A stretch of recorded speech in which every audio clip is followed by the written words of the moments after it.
Durant la période de confinement, surtout au départ, l'association Femmes Experts Comptables a continué, a poursuivi ses contacts grâce aux services en ligne avec ses adhérentes.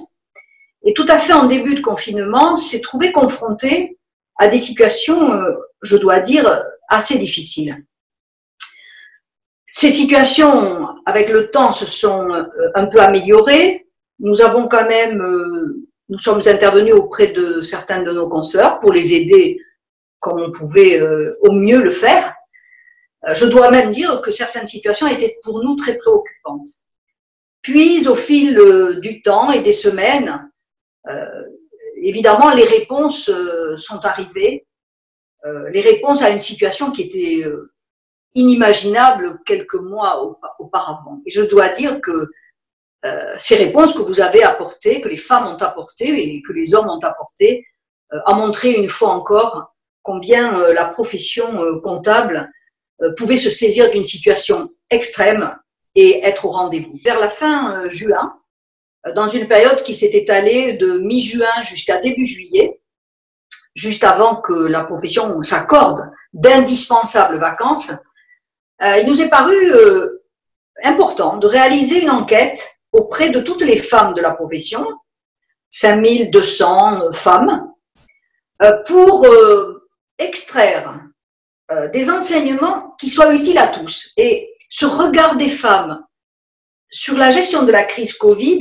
nous a intéressés pour qu'ensuite il soit bien évidemment délivré à toute la profession, bien sûr, femmes et hommes, mais peut-être aussi à l'extérieur, notamment auprès de notre environnement et de nos parties prenantes.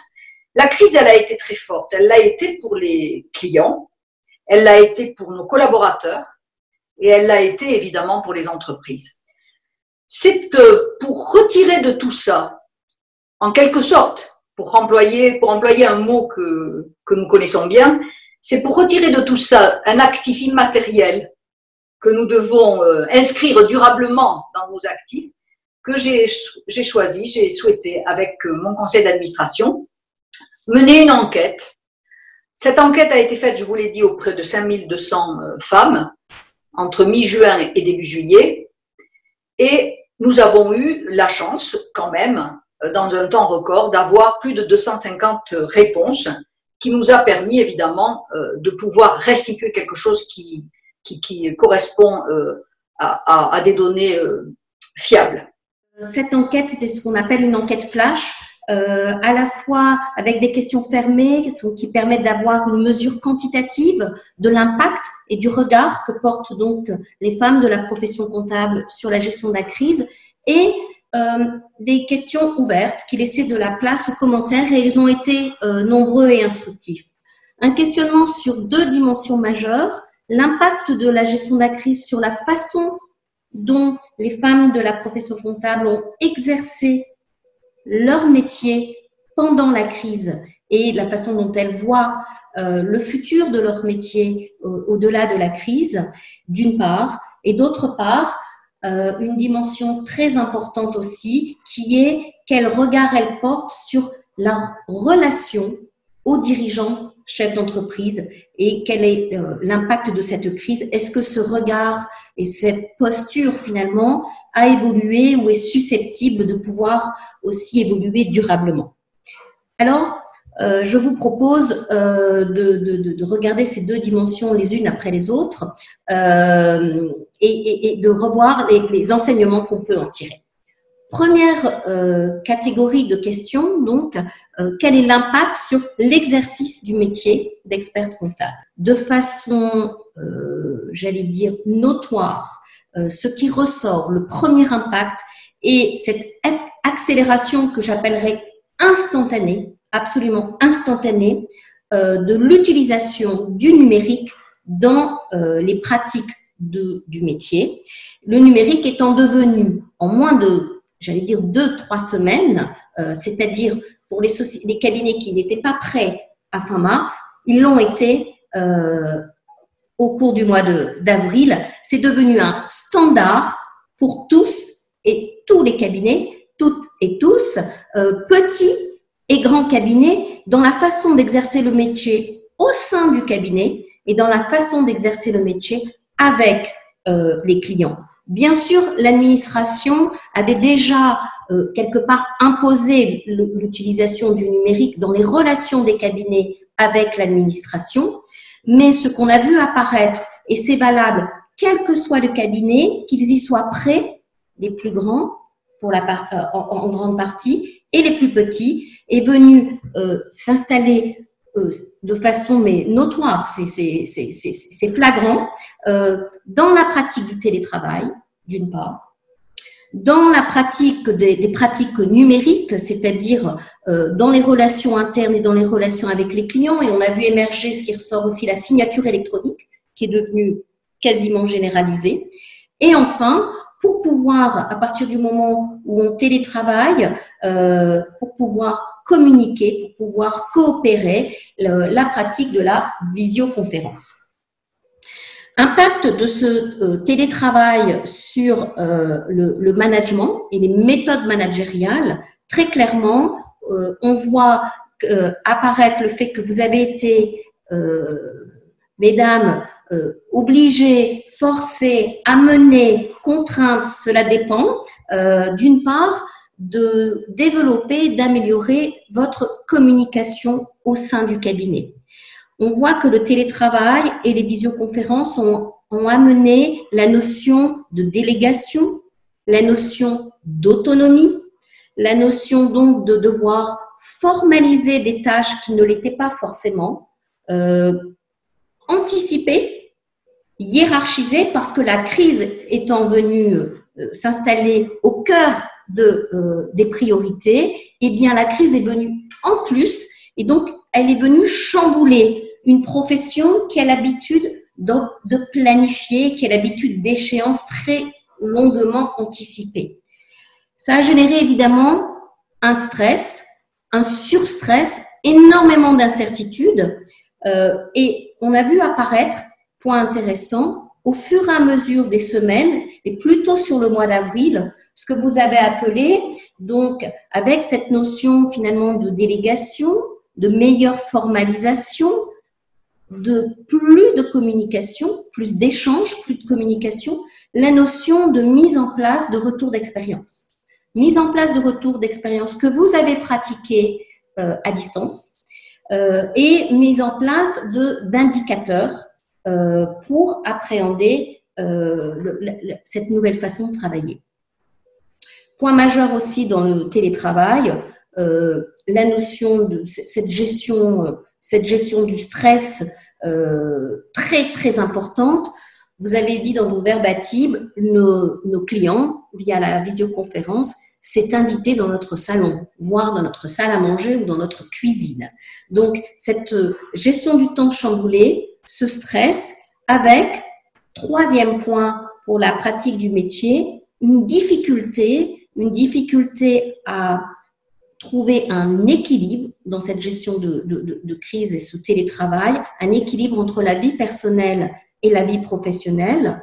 D'une part, avec une augmentation drastique, et ça, c'est une dimension à prendre en compte sur le regard des femmes, de la charge mentale des femmes experts comptables, les femmes ayant en grande partie quand même assuré le sujet, pas seul, certes, mais quand même porter le sujet de la scolarité à la maison, le fait de devoir organiser les repas de la famille 3 fois dans la journée, donc cette journée de la maman, cette journée de l'institutrice ou de la professeure, cette journée de l'experte comptable, donc qui n'est pas au cabinet mais qui est à la maison. Et cette journée, on va le voir dans le point suivant, dans la relation au client, puisque là où vous avez le sentiment que régulièrement, c'est plutôt vous qui, par rapport aux échéances à respecter, sollicitez les clients, et bien cette fois-ci, ça s'est complètement inversé, cette bascule, et ce sont les clients qui vous ont sollicité, sursollicité, on va le voir dans cette phase d'incertitude.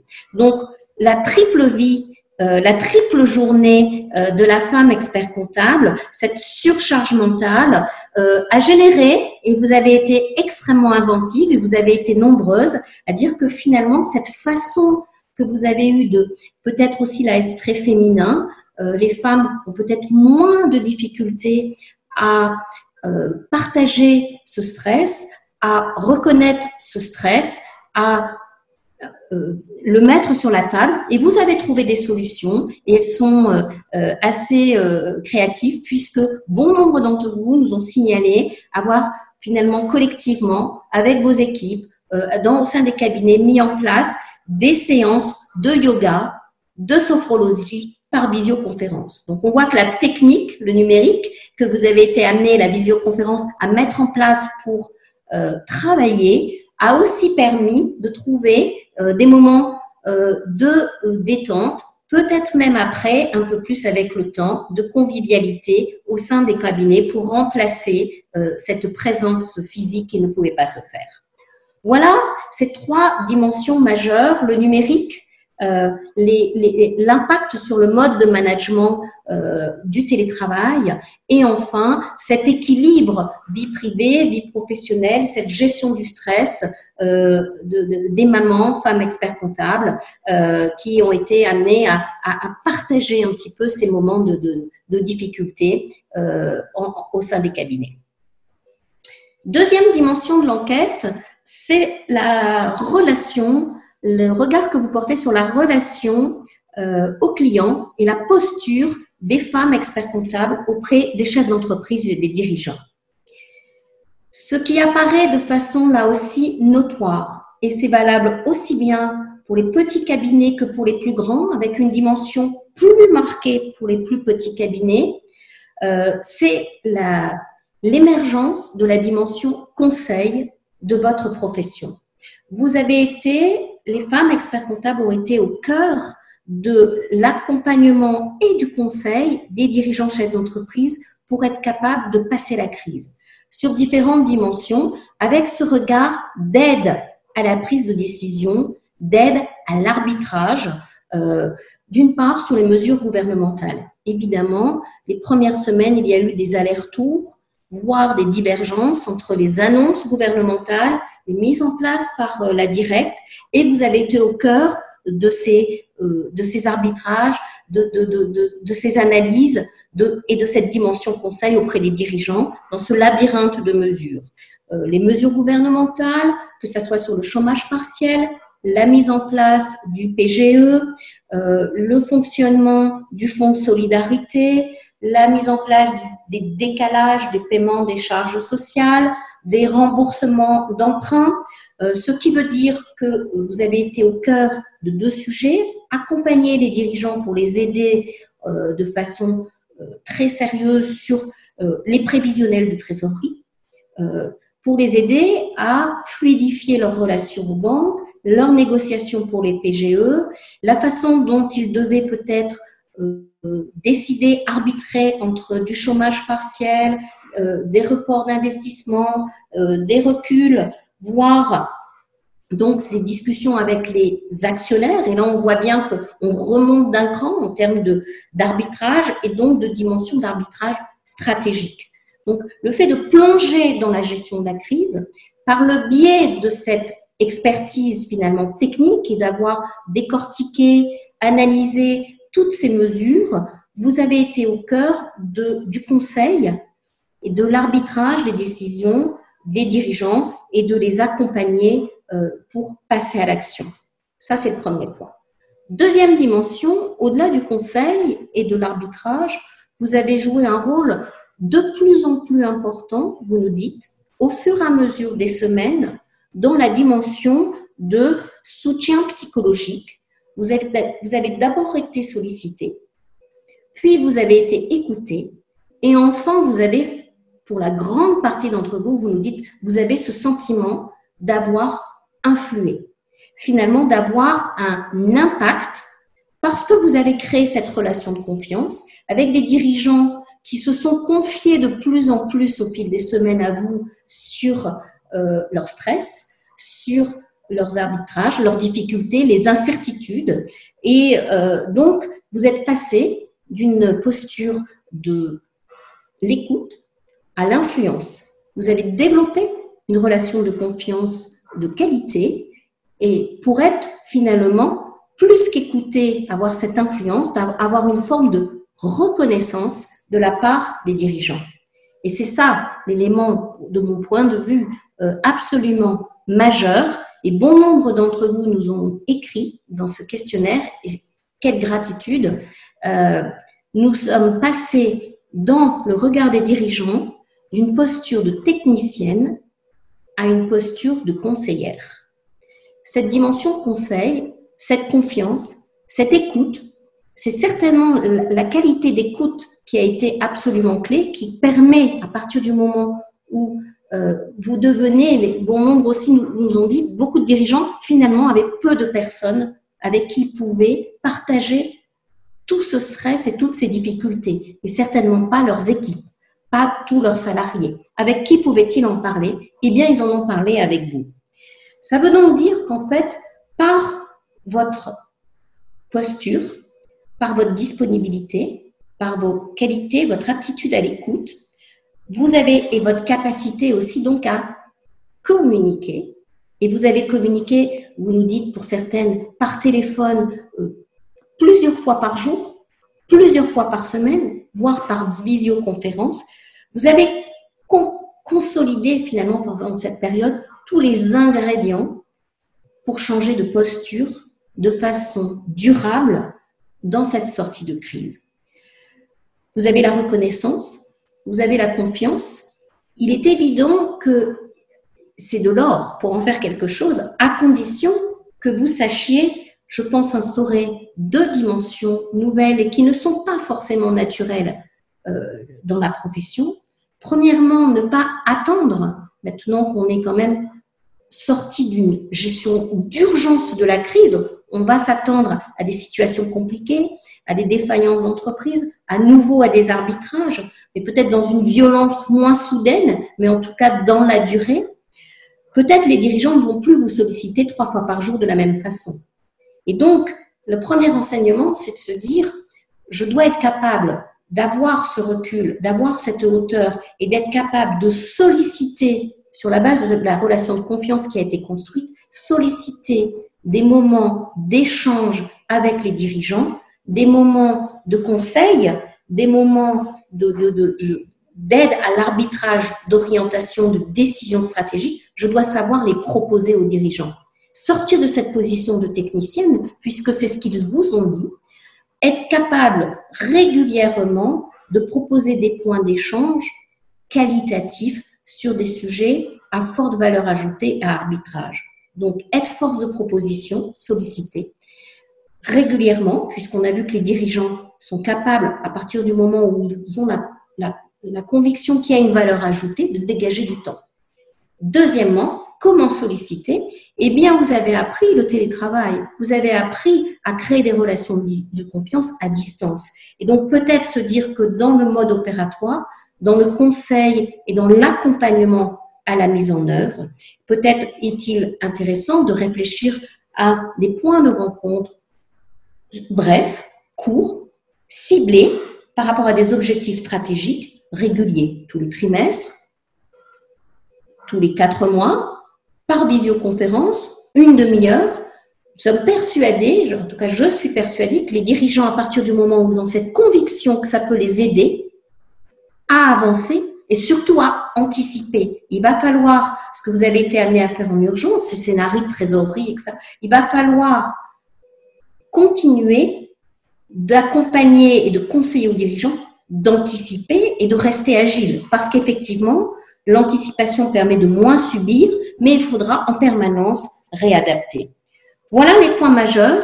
C'est extrêmement gratifiant, à condition, effectivement, de savoir, après une phase de repos, parce que ce qui ressort aussi, c'est que vous êtes exténué, vous êtes vraiment fatigué. Après cette phase de repos, capitaliser sur ces deux dimensions majeures, cette capacité à être force de proposition, d'une part, cette capacité à mettre en œuvre des points de rencontre, conseils, à distance peut-être, et réguliers, qualitatifs, et de capitaliser sur une nouvelle façon de coopérer avec les dirigeants. Précipité comme nous l'avons été dans une situation d'urgence, nous avons maintenant à capitaliser, mais aussi donc à bien se dire que d'une part, les choses ne doivent pas revenir comme avant et que cette expérience a des atouts importants, tant en matière de fonctionnement du cabinet en interne que dans la relation avec le chef d'entreprise. Pour vous aider, nous allons à la rentrée vous proposer un programme également sur ces deux axes de travail. Le premier axe de travail, ça va être vraiment de travailler sur l'intelligence collective au sein de nos équipes. Et pour ça, nous allons travailler dès la rentrée avec l'appui des neurosciences. C'était un projet qui existait avant Covid-19. C'est un projet qui, sur fond de Covid-19, prend toute sa réalité. Donc, je vous donne déjà rendez-vous le 1er octobre lors du congrès virtuel de la profession comptable, le matin, où vous aurez une conférence sur stimuler l'intelligence collective, faites appel au cerveau, à votre cerveau, à celui des collaborateurs. L'association éditera ensuite un ouvrage qui vous sera distribué largement et qui s'intitule « Adopter les réflexes d'un neuroleader ». Ça, c'est pour le côté management. Rien ne sera comme avant. Il faut qu'on prenne conscience qu'il y a des choses formidables à mettre en œuvre dans les plus petits cabinets, dans les moyens, dans les grands, dès la rentrée. En tout cas, les collaborateurs, collaboratrices, attendent quelque chose de nouveau de cette crise. Ils ont souffert, eux aussi, elles aussi, et ils attendent une réponse différente de la vie en cabinet. Nous allons travailler avec Dominique Druon, dès la rentrée aussi, sur un parcours qui peut aider certains d'entre vous à acquérir davantage les fondamentaux de la gouvernance. Nos études ne nous préparent pas suffisamment, ni au management, ni à cette posture stratégique. C'est plus l'expérience, en fait. En fait, on n'apprend pas au départ, mais on apprend en gagnant en expérience. Et c'est très agréable ensuite de se poser en formation pour un peu plus prendre conscience de nos points forts et en faire une véritable stratégie d'épanouissement personnel, parce que qu'est-ce qu'il y a de plus épanouissant que lorsqu'un client vous dit à quel point il a confiance en vous, il se confie, il a besoin de votre avis, il ne fera rien sans votre avis. Voilà pourquoi, donc, dès la rentrée, nous proposerons un parcours avec Dominique, comme nous le faisons, c'est pas la première fois. Et ce parcours, je dois dire, s'adresse aussi à ceux qui veulent devenir administrateurs indépendants dans des sociétés et aller donc encore plus loin en matière de position stratégique au sein des groupes. Voilà, je vous invite donc d'abord à prendre de bonnes, de grandes vacances, à vous poser, à continuer peut-être à faire du yoga et de la sophrologie, à nous oublier un peu et à nous retrouver en grande forme dès la rentrée. Rendez-vous début septembre, on lancera tout ce travail pour vous. Merci Dominique encore et à tous, bonnes vacances.